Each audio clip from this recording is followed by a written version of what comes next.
आज हम एक ऐसी शख्सियत की कहानी जानेंगे जो सपनों, हिम्मत और सादगी की मिसाल है।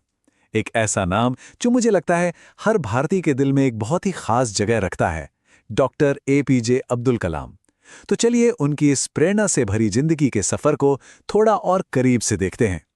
जरा सोचकर देखिए, एक लड़का जो सुबह सुबह घर घर जाकर अखबार बांटता है, वही लड़का बड़ा होकर एक दिन भारत का राष्ट्रपति बनता है और देश के सैटेलाइट्स को अंतरिक्ष तक पहुंचाता है। ये किसी फिल्म की कहानी नहीं लगती, पर यह हकीकत है। तो आइए शुरू करते हैं इस अविश्वसनीय सफर को। तो ये कहानी शुरू कहां से होती है? हर बड़ी कहानी की तरह इसकी शुरुआत भी एक बहुत ही छोटी और साधारण सी जगह से होती है। हम चल रहे हैं रामेश्वरम और देख रहे हैं कि कैसे एक आम से लड़के ने इतने बड़े सपने देखे और उन्हें पूरा भी किया। तारीख थी 15 अक्टूबर 1931।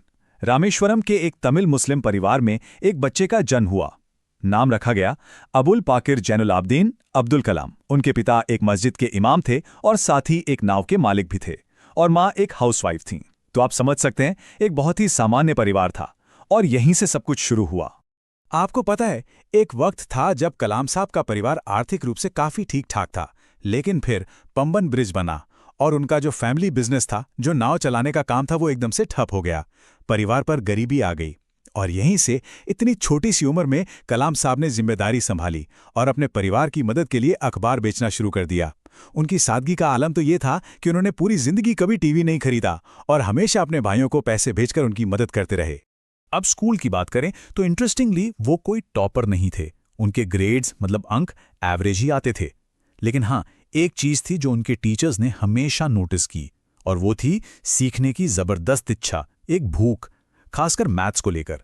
वो घंटों तक बस सवालों में ही खोए रहते थे। ये दिखाता है कि सफलता के लिए सिर्फ टैलेंट ही नहीं, बल्कि मेहनत और सीखने की लगन कितनी जरूरी है। तो स्कूल के बाद अब कहानी आगे बढ़ती है और एक ऐसे मोड़ पर आती है जहां से एक जिज्ञासु छात्र के एक महान वैज्ञानिक बनने का सफर असल में शुरू होता है। चलिए देखते हैं कि कैसे उनकी पढ़ाई ने उनकी पूरी जिंदगी की दिशा ही बदल दी। उनका एक सपना था, एक ही सपना, कि वो एक फाइटर पायलट बने, इंडियन एयरफोर्स ज्वाइन करना चाहते थे। लेकिन कहते हैं ना, जिंदगी आपके लिए कुछ और ही प्लान करके रखती है। एयरफोर्स में सिर्फ 8 पोजीशंस थीं और कलाम साहब का रैंक आया 9वां। सिर्फ एक रैंक से वो चूक गए। जाहिर है, दिल तो बहुत टूटा होगा, लेकिन शायद यही उनकी जिंदगी का सबसे बड़ा और सबसे जरूरी टर्निंग पॉइंट था। तो पायलट बनने का सपना तो पीछे छूट गया, पर एक नया रास्ता खुल गया। 1960 में मद्रास इंस्टीट्यूट ऑफ टेक्नोलॉजी से ग्रेजुएशन के बाद उन्होंने एक साइंटिस्ट के तौर पर अपना करियर शुरू किया। फिर वो जुड़े महान वैज्ञानिक विक्रम साराभाई की टीम से, और बस 1969 तक वो इसरो पहुंच चुके थे, वो जगह जहां भारत के स्पेस प्रोग्राम का भविष्य गढ़ा जा रहा था।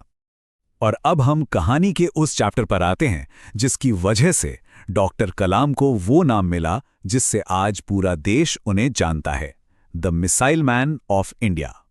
ये वो दौर था जब भारत अपनी रक्षा और स्पेस टेक्नोलॉजी में एक नई उड़ान भरने की तैयारी कर रहा था। इसरो में उन्हें एक बहुत ही बड़ा और क्रूशल प्रोजेक्ट मिला। उन्हें भारत के पहले सैटेलाइट लॉन्च व्हीकल यानी SLV-3 का प्रोजेक्ट डायरेक्टर बनाया गया। सोचिए ये कितना बड़ा काम रहा होगा उस वक्त, और उन्होंने ये कर दिखाया। SLV-3 ने सक्सेसफुली रोहिणी सैटेलाइट को ऑर्बिट में पहुंचाया। ये भारत के लिए एक बहुत बड़ी कामयाबी थी और कलाम साहब इसके हीरो थे। इसके बाद उन्होंने प्रोजेक्ट डेविल और प्रोजेक्ट वैलिएंट जैसे एम्बिशियस मिसाइल प्रोग्राम्स को लीड किया, पर रास्ता इतना आसान नहीं था। एक वक्त ऐसा भी आया जब कैबिनेट ने इन प्रोजेक्ट्स के लिए फंड देने से इनकार कर दिया। तब कहा जाता है कि प्राइम मिनिस्टर इंदिरा गांधी ने सीक्रेटली फंड्स मुहैया करवाए। बाद में डॉक्टर कलाम ने अपनी लगन से पूरे यूनियन कैबिनेट को कन्विंस किया, और नतीजा अग्नि और पृथ्वी जैसी मिसाइलें जो आज भारत की शान हैं। फिर 1992 से 1999 तक वो प्राइम मिनिस्टर के चीफ साइंटिफिक एडवाइजर रहे, और इसी दौरान भारत ने पोखरण-2 न्यूक्लियर टेस्ट्स किए। इन टेस्ट्स के बाद डॉक्टर कलाम एक नेशनल हीरो बनकर उभरे। लेकिन इन टेस्ट्स को लेकर एक कंट्रोवर्सी भी हुई थी। उस वक्त के साइट डायरेक्टर के संथानम ने बाद में दावा किया कि ये टेस्ट उतने सफल नहीं थे जितनी उम्मीद थी, और कलाम साहब की रिपोर्ट सही नहीं थी। हालांकि इस दावे को डॉक्टर कलाम और दूसरे कई साइंटिस्ट ने हमेशा खारिज किया। तो यहां तक तो थी एक महान साइंटिस्ट की कहानी। लेकिन अब कहानी एक ऐसा मोड़ लेती है जिसके बारे में शायद खुद डॉक्टर कलाम ने भी कभी नहीं सोचा होगा। मिसाइल मैन अब पीपल्स प्रेसिडेंट यानी जनता के राष्ट्रपति बनने वाले थे। साल 2002 में जब रूलिंग एनडीए ने उन्हें प्रेसिडेंट पोस्ट के लिए नॉमिनेट किया तो उन्हें लगभग हर तरफ से सपोर्ट मिला। आप वोट्स का अंतर देखिए, 9 लाख से भी ज्यादा वोटों से वो जीते। ये दिखाता है कि वो लोगों के बीच कितने पॉपुलर और कितने प्रिय थे, और इस तरह वो बने भारत के 11वें राष्ट्रपति। वैसे ये भी जानना जरूरी है कि देश ने उनके योगदान को राष्ट्रपति बनने से काफी पहले ही पहचान लिया था। उन्हें पद्म भूषण, पद्म विभूषण और भारत का सबसे बड़ा नागरिक सम्मान भारत रत्न, ये सब अवार्ड्स पहले ही मिल चुके थे। अच्छा, राष्ट्रपति का कार्यकाल पूरा होने के बाद क्या वो रुके नहीं? अब उनकी जिंदगी का आखिरी और शायद सबसे अहम चैप्टर शुरू होता है। वो वापस लौटे अपने पहले प्यार की तरफ, यानी टीचिंग और देश के युवाओं को इंस्पायर करने की तरफ। आप सोचिए, राष्ट्रपति भवन से निकलने के बाद वो सीधे क्लासरूम में पहुंचे। I am Shillong, I am Ahmedabad, I am Indore, देश के टॉप इंस्टीट्यूट्स में वो एक विजिटिंग प्रोफेसर बन गए। ये दिखाता है उनका पैशन, उनका जुनून एजुकेशन को लेकर। 2012 में उन्होंने एक बहुत ही खूबसूरत पहल शुरू की जिसका नाम था what can I give movement. इसका सीधा सा मकसद था भारत के युवाओं को करप्शन के खिलाफ और सामाजिक जिम्मेदारी के लिए जागरूक करना। और हां, उनके विचार सिर्फ लेक्चर्स तक ही सीमित नहीं थे, उन्होंने किताबें भी लिखी। इंडिया 2020, उनकी ऑटोबायोग्राफी विंग्स ऑफ फायर और इग्नाइटेड माइंड्स, ये ऐसी किताबें हैं जो आज भी लाखों लोगों को, खासकर युवाओं को, बहुत इंस्पायर करती हैं। और फिर वो दिन आया, 27 जुलाई 2015। जगह थी IIM शिलोंग।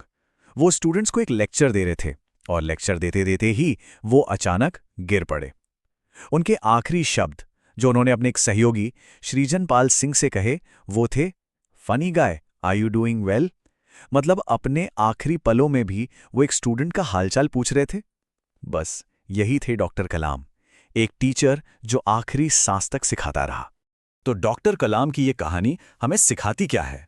शायद यही कि हालात चाहे कितने भी खराब क्यों ना हो, अगर सपने देखने की हिम्मत है और इरादे नेक हैं तो कुछ भी नामुमकिन नहीं है। उनकी विरासत सिर्फ मिसाइलों या किताबों में नहीं है, बल्कि उन करोड़ों दिलों में है जिन्हें उन्होंने छुआ, जिन्हें उन्होंने इंस्पायर किया। और वो एक सवाल छोड़ गए हैं हम सबके लिए, व्हाट कैन आई गिव? हम क्या दे सकते हैं?